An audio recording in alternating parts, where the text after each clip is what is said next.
क्या आपको पता है कि पाकिस्तान के पास लगभग 165 न्यूक्लियर वायर्स है।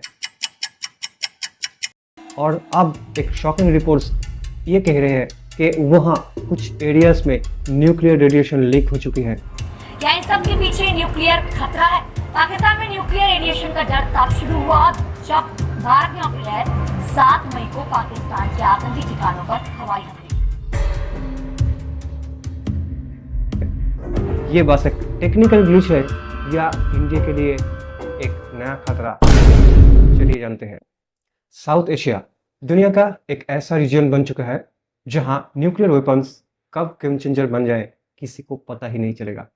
और इस डेडली रेस के 2 बिगेस्ट प्लेयर है इंडिया और पाकिस्तान। आज हम बात करेंगे पाकिस्तान के न्यूक्लियर आर्सेनल की और ये समझने की कोशिश करेंगे कि क्या इससे इंडिया का रियल डेंजर हो सकता है। 1947 में पार्टीशन हुआ और तब से लेकर अब तक इंडिया और पाकिस्तान के बीच 3 मेजर जंग छिड़ चुके हैं। लेकिन असली फेयर तब शुरू हुआ जब 1998 में दोनों कंट्रीज ने न्यूक्लियर टेस्ट किया। इंडिया ने पोखरान में धमाका किया और कुछ दिनों बाद पाकिस्तान ने शागी हिल्स पे अपना बॉम्ब टेस्ट किया। तब से हर कॉन्फ्लिक्ट के साथ एक शैडो छुपी होती है, न्यूक्लियर वॉर की शैडो। कारगिल वॉर के वक्त भी हम लोग देखा है कि न्यूक्लियर टेंशन बहुत स्काई हाई थी और अब तो सिचुएशन और भी कॉम्प्लेक्स हो गई। पाकिस्तान के अंदर पॉलिटिकल इंस्टेबिलिटी, मिलिट्री डोमिनेंसी और टेररिज्म का परफेक्ट कॉकटेल रेडी है।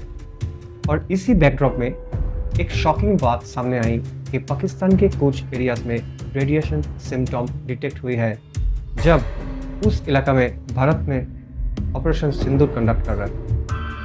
एक्चुअली पाकिस्तान का न्यूक्लियर प्रोग्राम शुरू से ही कुछ कंट्रोवर्शियल रहा है। अब्दुल कादिर खान, जिसे पाकिस्तान ने न्यूक्लियर फादर बोला जाता है, उसने सिर्फ पाकिस्तान को बॉम्ब नहीं दिया बल्कि ईरान, लीबिया और नॉर्थ कोरिया जैसे देशों को भी न्यूक्लियर सीक्रेट स्मगल कर दिया। ये वही नेटवर्क है जिससे कभी भी कोई टेररिस्ट ग्रुप एक्सेस कर सकता है।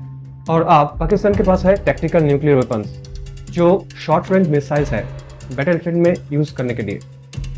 और ये न्यूक्स ज़्यादा डेंजरस होता है क्योंकि इन्हें कंट्रोल करना ज़रा मुश्किल होता है और ये इजीली मिसयूज भी हो सकते हैं। और आप बात करते हैं उस रेडिएशन की।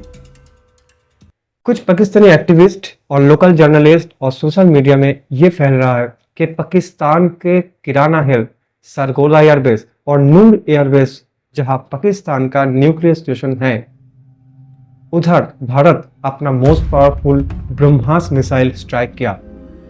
और इस कार्रवाई से उस इलाके में अराउंड 4.5 रिक्टर स्केल अर्थक्वेक भी फील हो चुका है और इस स्ट्राइक से उधर से रेडिएशन लीकेज हो चुकी है जो कि आसपास के इलाका में स्प्रेड हो सकता है।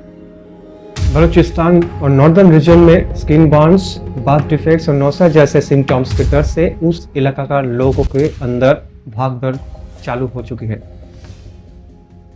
लोग अपना अपना घर से थोड़ा सा दूर भाग के रहना चालू कर दिया।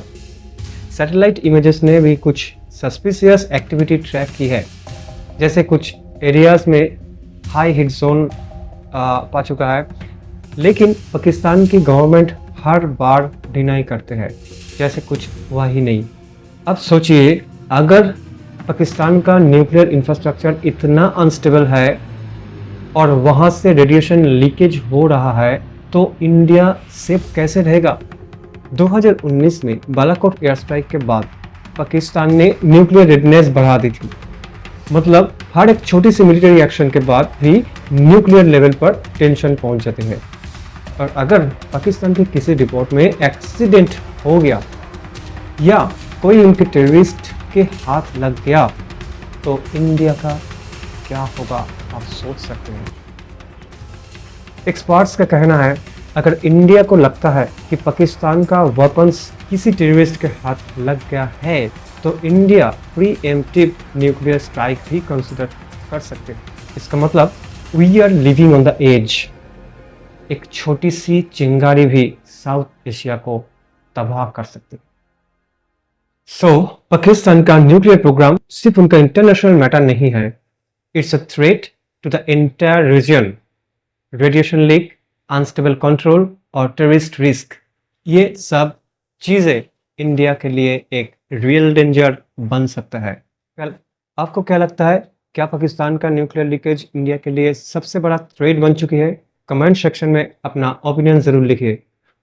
Don't forget to like, share and subscribe my channel. नमस्ते, जय हिंद।